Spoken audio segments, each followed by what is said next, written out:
सबकी मांगे हैं कि बच्चे स्कूल जाएं, लेकिन जो परेशानियां हैं, आंतरिक परेशानियां, उसके वजह से बच्चे या तो स्कूल नहीं जा पाते हैं, या फिर जाते भी हैं तो कॉपी कलम किताब के लिए जो पैसे आनी चाहिए वो भी नहीं जुटा पाते हैं शायद। और एक खुशी की बात कि एक माता के मुंह से सुनने को मिला कि एक बच्चा अभी इंटर में एडमिशन हुआ है। भले ही बता रही थी कि कुछ ज़्यादा पैसे लगे एडमिशन में। उम्मीद है कि इन बच्चों को जो आप देख रहे हैं, ये बच्चे भी स्कूल जाएं। अब बताओ इनमें क्या कमियां हैं? कैसे आप पता करते हो कि ये नीच जाति के हैं, ये बड़े जाति के हैं? आप बताओ। अगर बड़े जातियों के बच्चों के बीच इन लोगों को अगर रख दिया जाए और ना बताया जाए कि ये डोम जाति का बच्चा है, तो आप पता कर पाओगे कि ये डोम का बच्चा है या ब्राह्मण का बच्चा है, राजपूत का बच्चा है, किसका बच्चा? नहीं ना। तो फिर इस तरह से दुर्भावना से ग्रस्त होकर क्यों वर्गों में बांटा जा रहा है आदमियों को? क्या कमियां हैं इनमें? मुझे कमियां नहीं लग रही है, इनमें गुण ज़्यादा हैं। जिन्हें आप ऊंची जाति बोलते हो, उनसे ज़्यादा गुण है।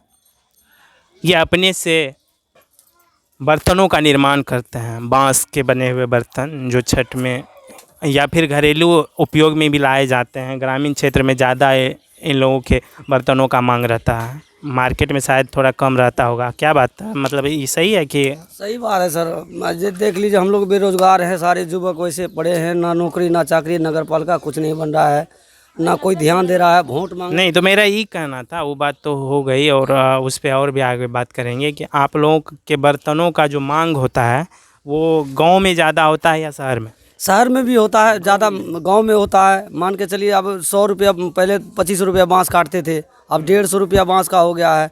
बर्तन बिकता है तो 4 दिन बनाते हैं, खाते हैं, तो जाके 150 रुपया में बांस आता है, उसमें भी प्रॉफिट नहीं है। अच्छा, एक बांस में कितना बर्तन बन जाता है? एक बांस में 6, 7, 8, 9 बन जाता है, बस मुश्किल 6, से। 7, 8, 9 क्या? सुप्ती, कोनिया या फिर हाँ, जैसे कोनिया होता है ना, 8 बन जाता है एक बांस में। अच्छा। अब 200-300 रुपया खाना पड़ता है, उसमें 200 रुपया का 150 रुपया का बांस हो गया, उसमें सब चीज़ें उसी में है। एक कोनिया का कितना रेट है?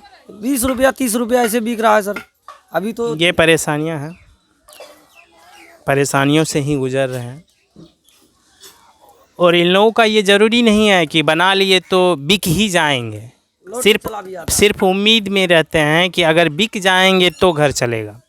ऐसा ज़रूरी नहीं कि बना के मार्केट पहुँचे और तुरंत से बेच के घर आ जाएंगे, ऐसा भी नहीं है। गांव में भी जाते हैं आप लोग बेचने या शहर में? हाँ, गांव में भी बेचते हैं, जा करके 2-4 बना लेते हैं, गांव में चले जाते हैं। कोई आटा दे देता है, कोई चावल दे देता है, कोई सब्जी साग मांग लेते हैं, ऐसे खा लेते हैं हम लोग। ऐसे व्यवस्था हम लोग को जो है कि पूरा निचली बिछड़ी जाति में महादलित बना दिया, लेकिन सारी पिछड़ी जात में ही है हम लोग। और हम लोग के लिए सरकार कुछ नहीं उपलब्ध कर रही है। आरक्षण का कुछ लाभ मिल रहा? आरक्षण का लाभ तो मिला है। मोदी जो है पैसे भेजा था 500 रुपया खाता में, वो उठा के बांस वूस खरीद के लाए, बच्चे सबको उसी से खिला रहे हैं, उसी से कुछ चला रहे हैं। लॉकडाउन में हम दिल्ली में फंसे हुए थे, सारे बच्चे लेकर के दिल्ली में फंसे हुए थे, नोएडा 122 सेक्टर। नहीं, तो मेरा ये कहना था कि आप लोगों को जैसे महादलित बनाया गया है तो आरक्षण का लाभ मिलना चाहिए। और आरक्षण कैसी, लाभ कैसे मिलेंगे, समझने की बात है। आरक्षण का लाभ, यदि बच्चे पढ़ाई करते हैं, नौकरी के लिए जाते हैं, तो उस स्थिति में बच्चों को आरक्षण का लाभ मिलता है, परसेंटेज जो भी हो। लेकिन आरक्षण का लाभ लेंगे कैसे? यदि बच्चे पढ़ेंगे, स्कूल जाएंगे, डिग्रियां आएंगी, उसके पास नॉलेज रहेगा, जब एग्ज़ाम कंप्लीट करेंगे तो ही ना आरक्षण का लाभ मिल पाएगा। अगर आप इन लोगों को विद्यालयों से दूर रखेंगे, शिक्षा से दूर रखेंगे, तो फिर आरक्षण किस काम का? बच्चे सबको तो भेजते हैं सर। बहुत गंभीर विषय है, सोचने की बात है। क्या एक साजिश हो रही है कि इन लोगों को शिक्षा से दूर रखा जाए? क्या इन लोगों का मूलभूत ज़रूरत नहीं है?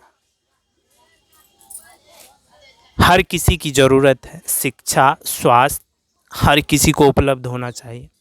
जो भी हमारे देश में पैदा हो लिए हैं उनको फ्री शिक्षा, फ्री स्वास्थ्य और रोज़गार मिलना ही मिलना चाहिए।